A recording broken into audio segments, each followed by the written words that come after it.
Hello and welcome to the Rad Dad Podcast. Today my guest on the show is Zack Onisko, a successful entrepreneur and a CEO of a company called Dribbble. Zack is working out of a little town called Walnut Creek, and while his peers are cranking 14-hour days in the city, Zack is able to have a full day of work and at the same time enjoy his kids, spend time with his family, enjoy life, and spend absolutely 0 hours commuting. Stick around and you'll hear Zack and I talk about remote work, growing up in California in the 80s, what it's like to be raising kids in the city, and how your life changes when you become a parent. And obviously, he'll share some awesome parenting advice. Without further ado, Zack, welcome to the show.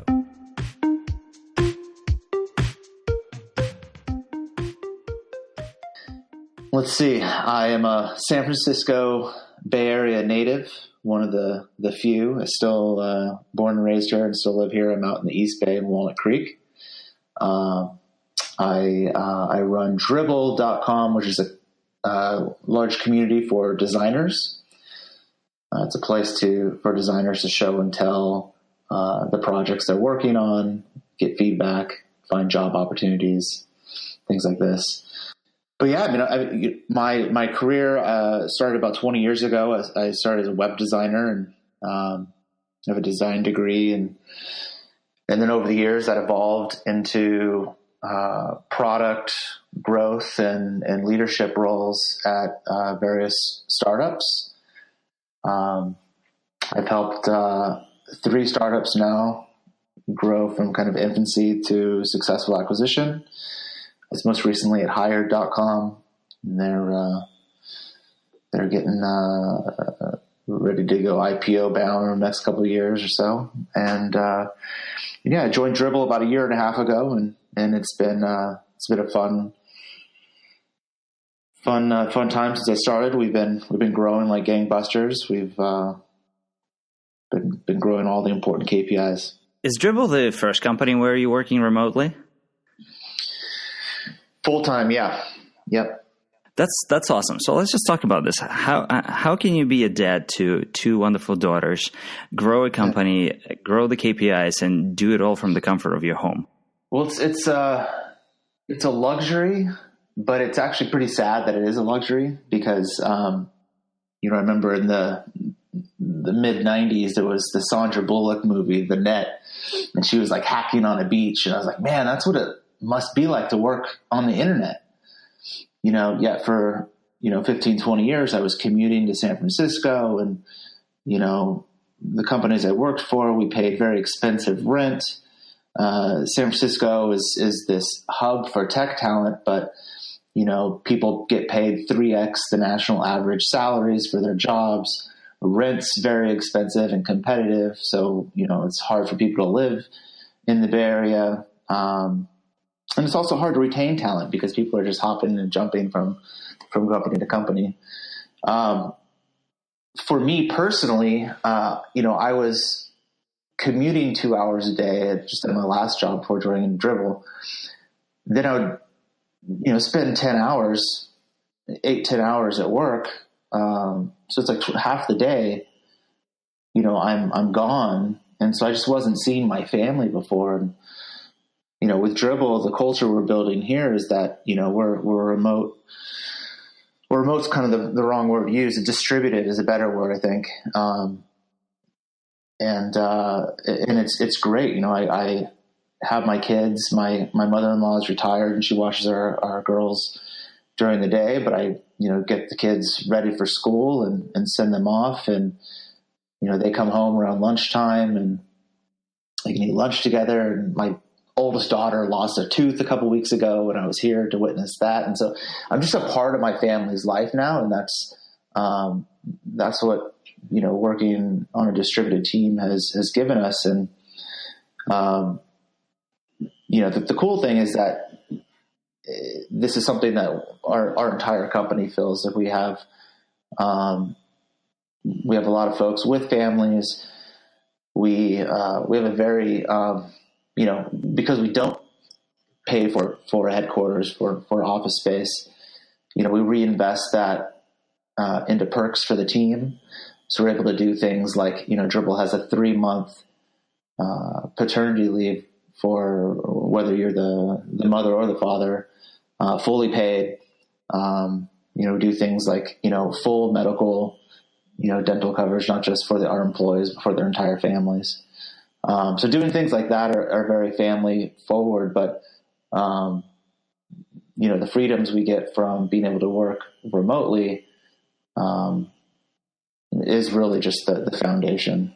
It just kind of gives everyone the freedom to work their perfect day. If you need to go coach soccer practice with someone on the team who's a soccer coach, if you need to go run to the post office, you need to go to the grocery store, all the things you want to do locally, you have that ability to do that. And, the software's caught up, right? And so now we have Slack and Google Docs and Zoom and things like this that allow us to work really from anywhere in the world. Our head of product is taken off in a couple of weeks to go speak at a conference in Bali, and she's going to be, working from Bali for a week, which is, it's the way that it should be. We all work on the internet, and, you shouldn't have to commute and then hole up in an office space, and there's a better way. But you're in San Francisco. Isn't big beautiful glass office is the thing, badge of honor? I mean, I think it's good for the ego. It's good for the investors to see where their monies are being spent. But Dribbble, we're bootstrapped, we're profitable. We have no outside investors. We've never taken, outside capital, to inject capital in the company. So we just don't think about business that way, where we need to have, fancy offices to, for a lot of startups, it's not like you're entertaining clients in your offices or using that office space to close sales. It's really just to, retain talent, which is kind of crazy when you think about it. To spend hundreds of thousands, if not millions of dollars to build out, elaborate office spaces and have ping pong tables and foosball and beer kegs and, all this fancy stuff as kind of an incentive to try to keep people, in the office. And does it mean that you attract a different category of talent at Dribbble? Folks who prioritize things like family, outdoors, and whatnot? So my last company, we were about 50-50 in San Francisco. We're about 250 employees. A little over 100 were in San Francisco, and the rest were distributed across around 17 cities. And what I saw is that, we paid this really expensive rent, in this fancy office space on Market Street. We shared the same building with Uber and Square. And, but we fought to get into conference rooms, because there was only so many conference rooms. And then once everyone kind of got into that conference room, everyone flipped open their laptops and just logged on to Zoom so the remote folks could join. We're all like working through Slack in this office as well. So, we're using the same tools, but the inefficiencies are there because, there's the office banter and the water cooler talk and, shoulder tapping and interruptions. And, what we found is, so with Dribbble, we've kind of designed the perfect work week as well, where we really are, very, we're mindful about how many meetings we hold a week. And we actually have a policy for no meeting Mondays and Fridays. And that gives everyone really that quality heads down time where they can really focus on their work. And we've seen that, what would take, 3-4 days to get done at my last company, at Dribbble, it takes 3-4 hours. That's awesome, right? Here you are saying that you've seen this work, and yet so many people don't actually believe that you can build a company that works that way and artificially value FaceTime as more important, even though, like you said, in your experience, FaceTime, you'll open up your phones and laptops and sit in the same room looking at it, right? So I think that's the big fear, right? Is that people think that you're going to feel very disconnected and isolated. But with Zoom and with Slack and with these technologies, it feels like you're all sharing the same room. We do weekly team calls. There's like 33 of us now, and, it's this giant Brady Bunch grid and Zoom. And, it's like we're all in the same room together. We see everyone's faces in real time, and people can have conversations and react and laugh. And, it's very natural and organic. But, to that, we also at least twice a year, we do meet in a city, in a different city. And we hold a design conference called Hang Time. And that also doubles for our team to get together for a week and actually hang out in person together. So we do have actual physical FaceTime as well, but that's more for just, eating, drinking, and going into events and museums and stuff together and just kind of having a fun time together, not necessarily, we don't want to meet in person and then all just get desks and go heads down together. We actually want to, enjoy each other's company. Yeah.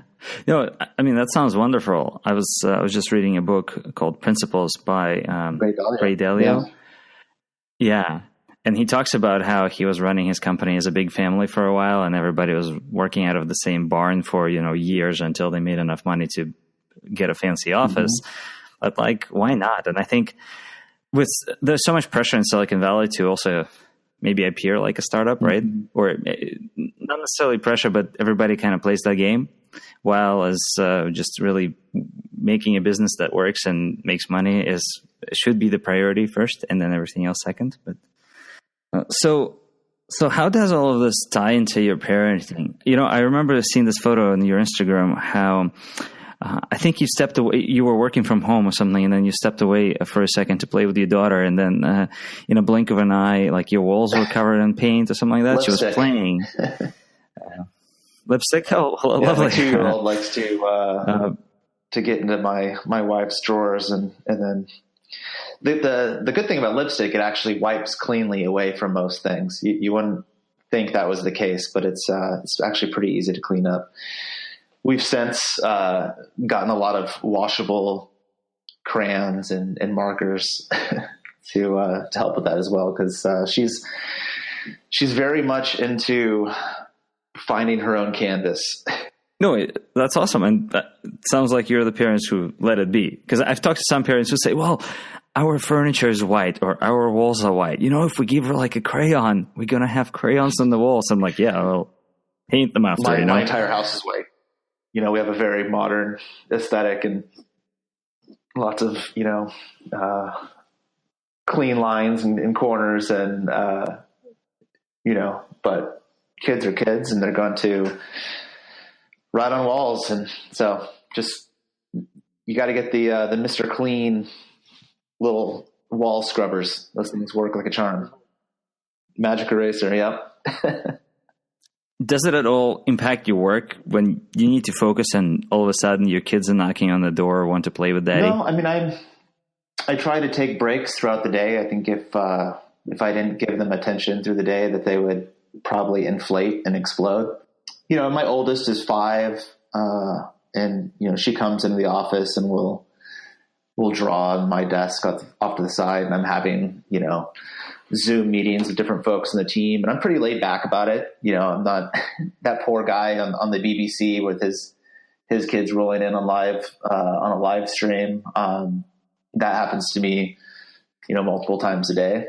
I do have a lock on my door, but on my office door, but the door is made out of glass, so they just bang on the glass. So I just let them in if they want to come in, and then they could just see how, what we're working on. It's not really a big deal. Little benefits. Actually, while we're talking about your office, you at some point also did a rebuild on the house, right? You and your wife, or maybe, yeah. How does that work? Is that something you'd recommend? Well, it was a big project. I think we have 3 original walls from the original house and everything, roof, exterior. And then we added a 1,000 square foot addition in the back, which, I designed the house with an architect so that we can live here. So that was something that we looked into the cost of the remodel. I'm like, I don't want to pay to rent a house in Walnut Creek is like $5,000 a month. It's crazy. So I'm like, no, we got to live here during the construction. We're just, it's going to be, 9 months of hell, but we're going to live through it. Turned out it's only 6 months. That we had a really great construction team, but I designed it so that we can live in the main house while they built the addition in the back, and then we would move into the addition before they open up the wall between the two structures. Once they got the main house, because we moved all the walls and everything's completely different from where it was. So that was the plan. And it turned out that they had to open up the wall almost immediately after the addition was made so that they can lay the wood flooring seamlessly throughout the building. And so there was just kind of a sheet of plastic between what was finished construction and what was like, hard hat area. And I remember my daughter was 1.5 at the time or whatever. And, I turned my head for 1 second. She's like, has a nail gun in her hands or like a hammer or, something really bad. And I'm like, panic attack, but we lived through it. And the addition is where our master bedroom is now. And we have a big master suite, bathroom. And, but that was our kitchen. And we had a microwave set up there, and we just kind of, it was like camping for 6 months back there while we, all four of us were in our master bed every night. Actually, we haven't shaken that. We're still trying to wean that one off. I think most nights everybody ends up in our bed. But yeah, the construction was awesome. I mean, we have, kind of our dream home now and, a lot more space. We bought a starter home on a really big lot in a really great town. So location wise, it's a great area, 10 out of 10 school district. And, we just bought the bullet and decided to build. And, now it's great. We love it. No, it sounds amazing. And I know quite a few people who live in Walnut Creek, and especially if you don't have to commute to San Francisco every day, because, right, it's almost an hour each way. But yeah, it sounds really zen. But did you grow up there as well, or did you grow up in another town in California? No, my wife grew up in Lafayette, which is the town right next door. I grew up kind of all over Northern California. My parents divorced really young, and so I kind of flip-flop between them, and they kind of moved all over, growing up into 12 different elementary schools. Yeah, I mean, I went to high school in Vacaville. That's where my grandparents lived, so that was always kind of home base. But my mom moved to San Francisco when I was probably like 7 or 8, so I'd go spend the summers out there. And so San Francisco always has like a soft spot. It always feels like home. I went to college there and lived in the city proper for about 15 years. What was San Francisco like back in the day? Way different, man. It's changed. It's changed a lot. It's changed a lot. I mean, so would you consider yourself one of those people who kind of miss the old San Francisco and really want to bring it back, or? Yeah, I mean, of course. No, I mean, absolutely.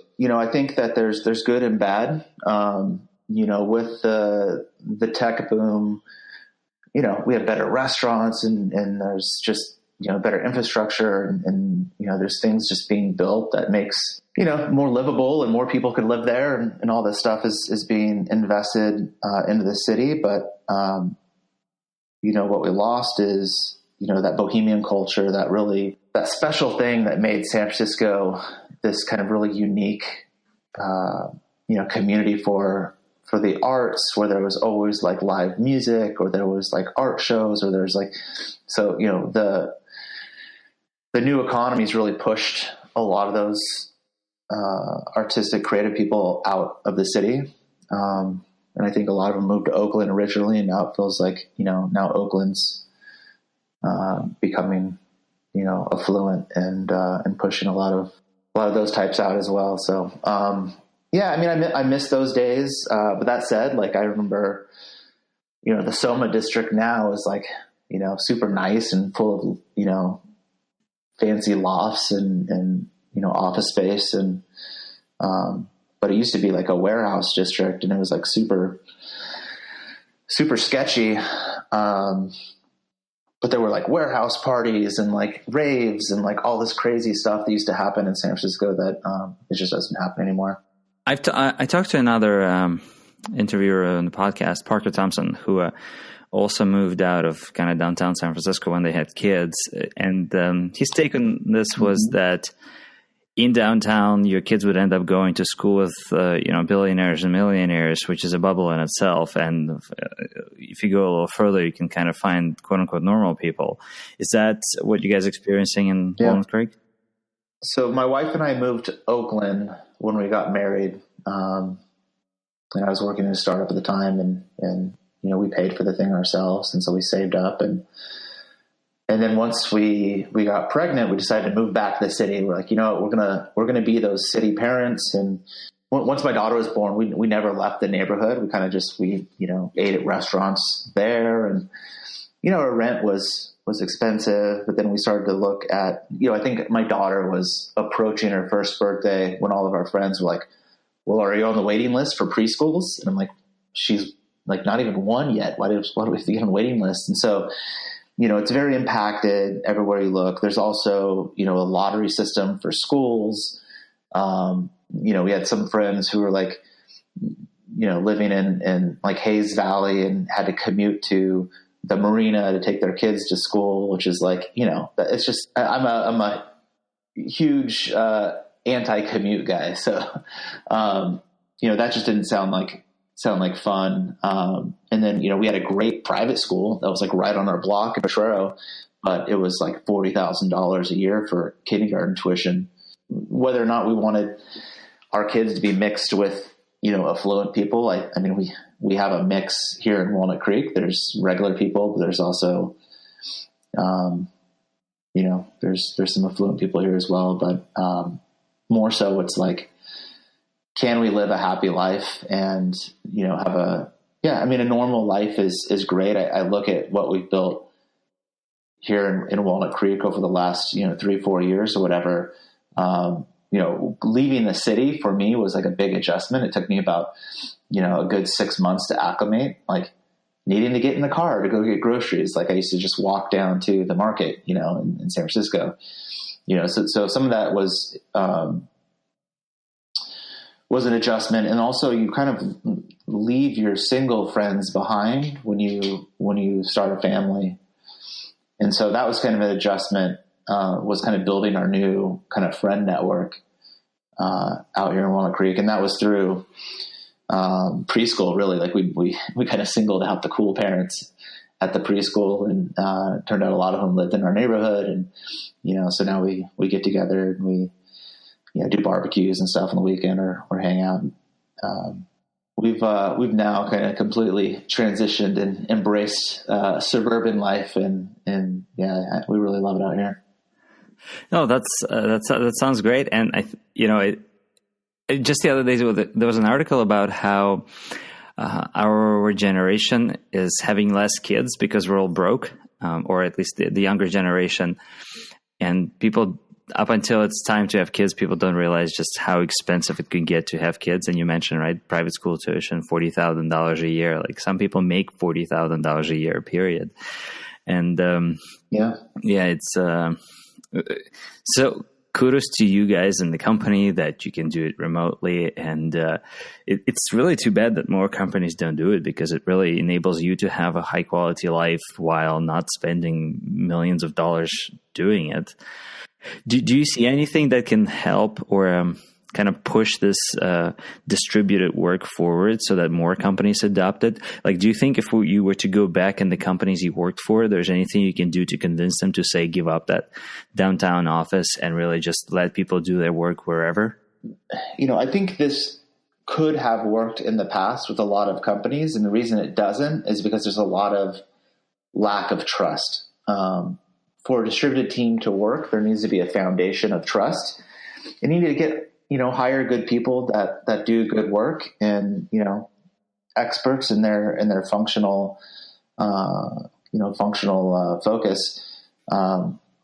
And, it's real easy to see as well when people aren't pulling their weight, and you can course correct with those individuals or need to make adjustments. But for the most part, we've had only one turnover in 18 months at Dribbble, which is pretty unheard of.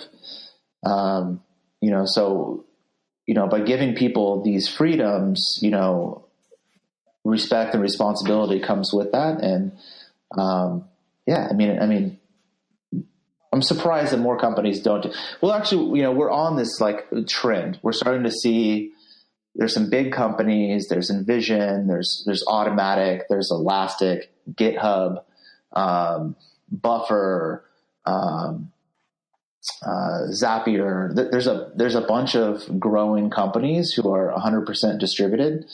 I think if you looked at even the San Francisco hub of all those startups, I'm sure that a good fraction of their workforce is remote. But where we're bullish is, I think the partial remote is doesn't really work because things happen in real time at a faster pace, and there's less documentation when there's a headquarters. Having a remote team, it kind of forces everyone to be, extra communicative and to document, things that are happening so that everyone stays on the same page. I think that's where things break down with kind of the hybrid distributed teams. But yeah, I think that we're on a trend. Matt Mullenweg from Automatic, he has a quote where he says, I'm paraphrasing, but he says something like, it's not going to be the Googles or the Facebooks who will have 100% distributed teams, but the companies who will replace them will be. There's just so many more efficiencies, cost savings. I run the P&L now.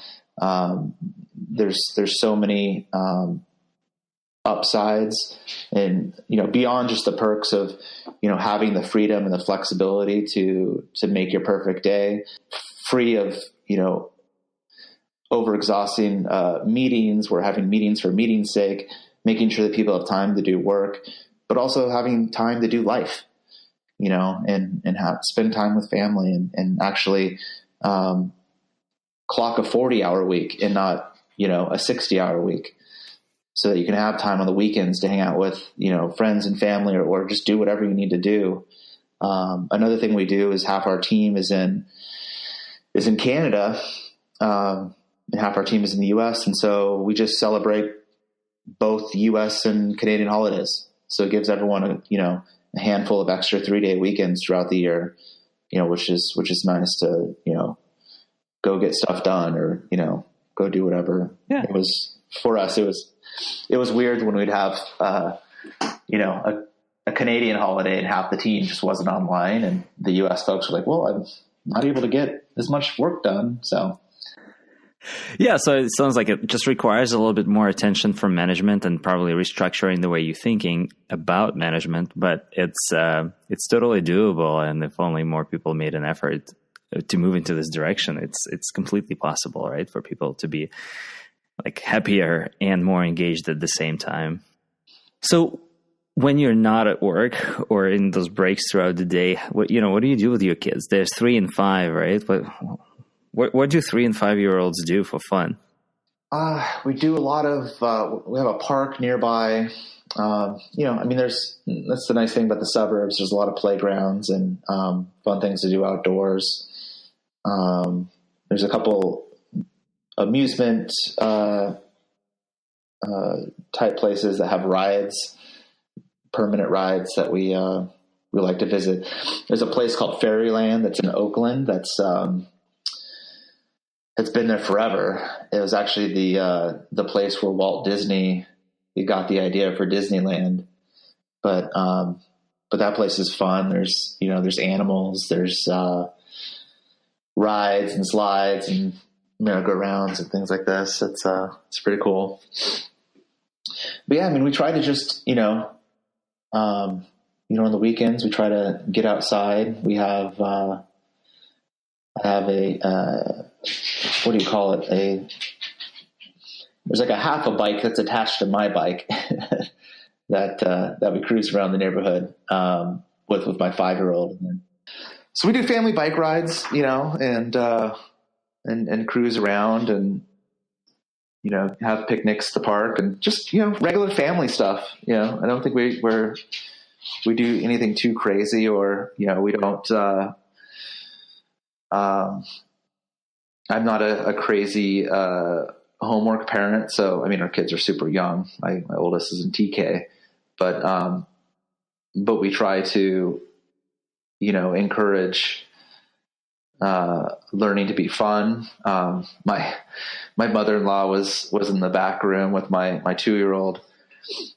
When she came back to the kitchen, my 5-year-old had written out 1 through 100 on a piece of paper for fun, which is just cool to see. So, we do kind of normal parent stuff. We read to our kids at night, and we try to get them out of the house during the day and run them tired. And well, actually, what is normal parenting stuff? Let's put yourself in the shoes of, say, mid to late 20s San Franciscan who is thinking about having kids.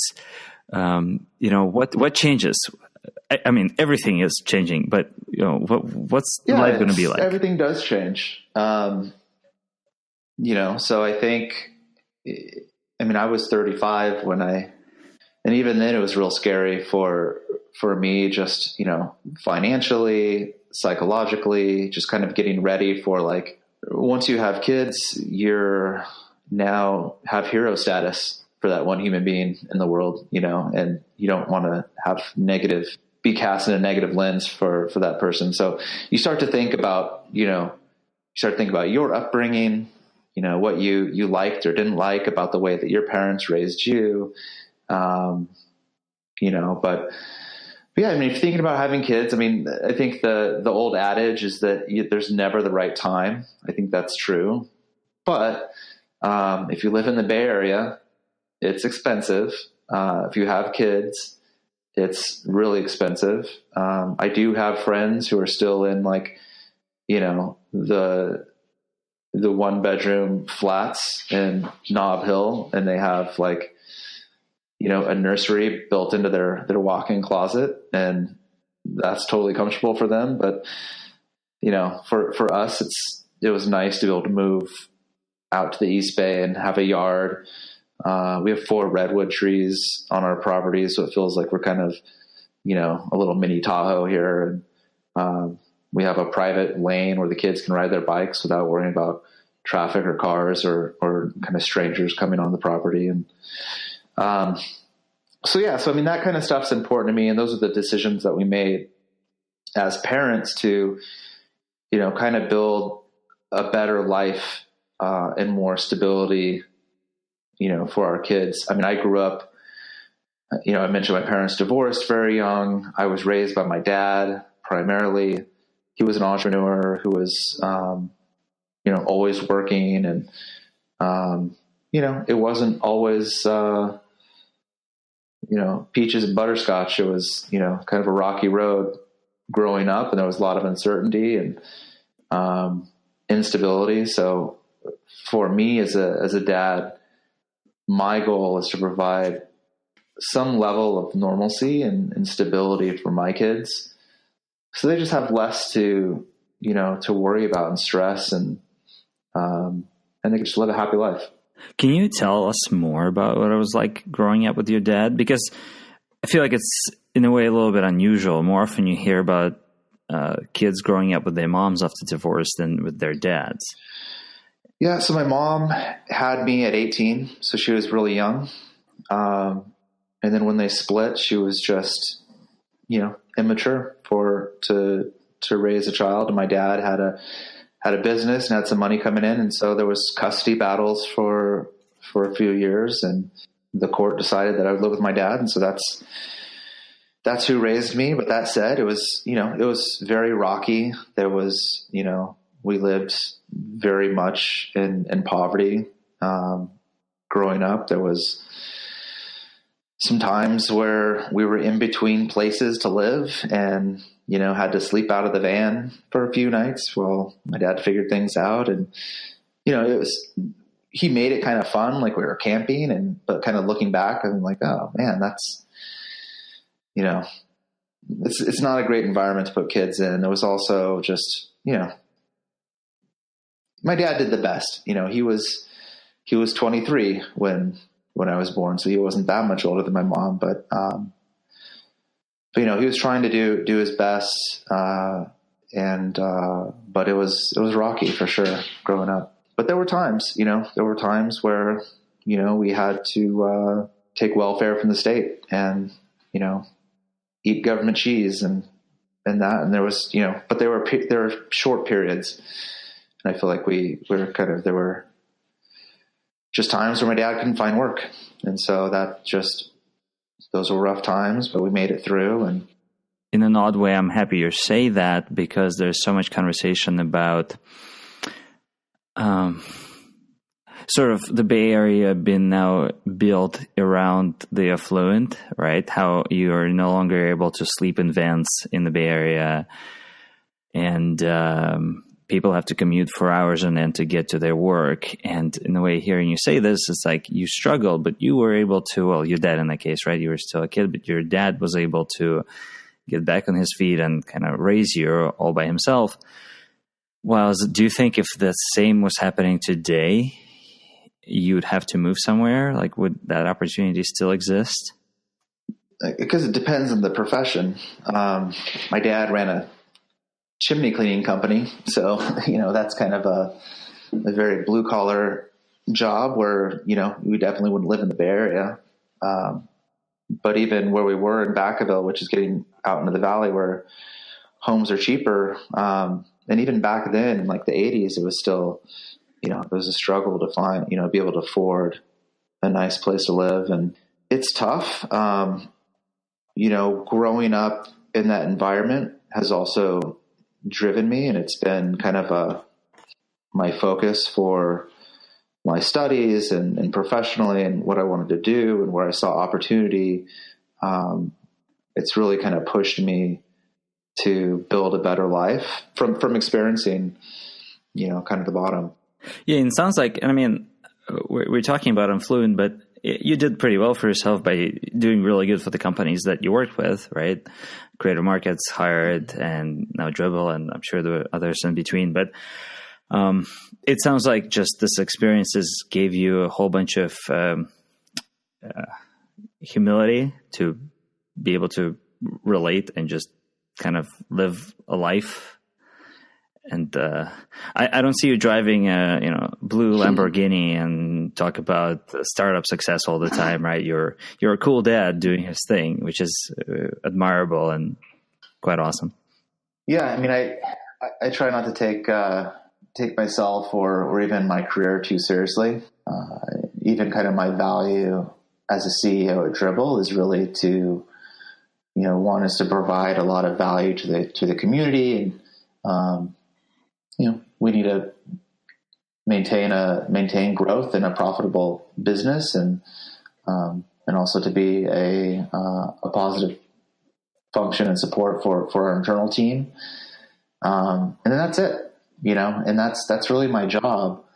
And yeah, I love that we're able to build a culture where, at the end of the day that I can log off and go have a normal life where, I see a lot of friends who've exited their companies and became millionaires, and they still grind it out, and they still, are addicted to that lifestyle of the workaholics, and they're always chasing, the next big win.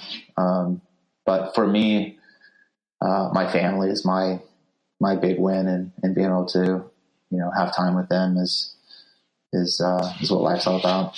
Have you had any really challenging parenting moments where it made you question your abilities to be a parent, or really scared you? Yeah, both pregnancies had hiccups. I think with newborns, they're so fragile, and And so when there were medical issues, it scared the hell out of me, and probably the scariest part of being a parent was kind of during those stages. And, thankfully both kids are happy and healthy. And so I think, getting through that kind of stuff is definitely challenging and emotionally and psychologically really hard to handle. And, as kind of the paternal unit, you have to be perceived as strong and holding everything together. But on the inside, you're just kind of like, turmoil of uncertainty and, what's happening and all that. I'm glad you mentioned the paternal unit. How do you and your wife find time for yourself now that you have two kids? I think that's the hardest part, right? We still have both girls coming into our bed every night. And so, that's for obvious reasons, that can't go on forever. So we have kind of a star board on the fridge. We're like, okay, well, every night when you sleep in your own bed and stay in there, we'll give you a star. When you get to 20 stars, and you can go down to Target and pick out a toy. But yeah, I mean, no, we try to do date nights once a week where we have we have a Rolodex of neighborhood sitters who we use from time to time. But yeah, I mean, it's important to still, find time to be together and, have dinners or go out for drinks, or, we also have kind of a friend circle of other parents in the neighborhood who will do co-opting sitters and, go out on town together. I don't know if you realize, but since your profession is growth in many ways, did you realize you just gamified your child's behavior with gold stars? Oh, totally. And absolutely. It works. Any other tricks like that to get your kids to do things they don't otherwise want to do? We always keep a bag of Trader Joe's lollipops whenever we travel. Especially on planes. That's always kind of the time where they decide to scream or have a fit or something. And so always having like a lollipop reservoir will keep them at bay and keep the rest of the passengers on the plane from giving you evil stares. At this point, we switched the subjects a little bit, and Zach and I talked about music and how his kids learned to play. And apparently when his kids were pretty young, he got him a little baby piano. It's like an $80 piano, the link to which I'll just put at the podcast episode. But now his kids love experimenting and playing with this. And here's what Zach had to say. Yeah, so we play together. My oldest is, learning songs. So your 5-year-old is using a $100 piano to write songs already. That's incredible. Yeah, no, they'll actually both kids will play it. But even my 2-year-old will kind of like play the keys and kind of go up and down the keys and sing along to it and sing songs. And so they're both musical and my dad was a very great musician, and he left me a bunch of guitars and stuff. So my office, I have a bunch of guitars hanging up, and we'll have jam sessions with the girls. They have a little drum set too. They like to play. And then they have microphones and things like that. Which do they pick the instruments, or was there? Did you pick something for them? No, I mean, we have the philosophy where we kind of just put stuff in front of them, and if they like it, they'll take it up versus kind of pushing things on them. My wife, her dad is a really great guitar player, but when she was little, she had guitar lessons like really pushed on her, and it really turned her off from guitar lessons. And now she's like regretful she didn't stick with it. But I think if she really was, passionate about it and really kind of explored it on her own, she would have stuck with it. But so we kind of do that with everything from like, soccer, gymnastics, painting, singing class, like all these things. Like, let's go try a bunch of different stuff. If you like it, we'll continue to go. If you don't like it, well, my daughter didn't like soccer when she was, 4 or whatever. And now she's going to do summer soccer this year. So kind of ebbs and flows. Like, she wasn't into it at first, but now she wants to give it another chance. Okay, no, it's good. I've heard this philosophy from other parents before, and it seems to work. You just got to... I think the idea is, like, once they get into, junior high or high school, hopefully they found something that they're really passionate about. And, by trying some different things, you kind of get to, taste a bunch of different stuff before you fully commit. I grew up playing drums and loved playing drums. And then in high school, I just stopped kind of overnight, moved over to guitar, and, so I still play guitar, daily or whatever. Well, so knowing what you know now, and having dipped your feet into parenting, what would you recommend to upcoming parents to make sure that they're happy parents and that their kids get the most out of them as parents? Don't take parenting too seriously. That's my advice. When we had our first baby, I had a stack of, expectant father books on my nighttime stand, and like read through everything. We're like super, freaked out about every little detail, with our second kid, she eats dirt now. We're like, oh, whatever, she'll live. It's, kids are resilient. And I come from the philosophy of, we don't need to,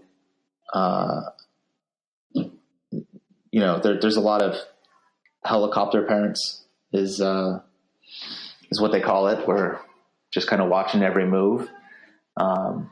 We like to give our kids some freedom to be themselves and really figure out, what they like. And also for us as parents too, there's only so many things to worry about and stress out about in life. And I think just taking a more lenient and relaxed approach to parenting, it's better for everyone in the end. I mean, it's as a kid, you think like, oh wow, like my dad knows everything about life, and like that's your perspective. But the truth is, we're all just figuring this out, every day, and life throws some curveballs at you sometimes, and you just figure out how to hit them. So yeah, I mean that's kind of the reality for me is that we're all just figuring it out, and if you talk to a parent and they think that they've really nailed it down, well, they're really good at convincing themselves that, I guess. Yeah, faking it until they make it. We're all faking it until we make it. But yeah, I mean, I think that being a dad is it's not a job; it's a duty, right? And there's no turning back.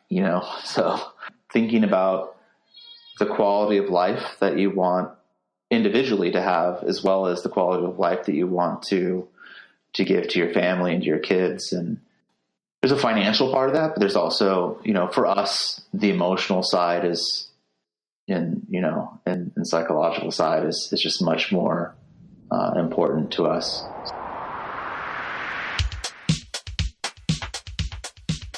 Thank you very much for listening to this episode of the Rad Dad Show. If you want to get in touch with Zack or apply for a job at his company, I'll link to all of that on the podcast website at Zack's episode. And if you want to get in touch with me, do email editor@raddadshow.com. And as always, if you have a friend who could benefit from listening to one of these episodes, do let them know. And I hope to see you soon. Have a good one. Goodbye.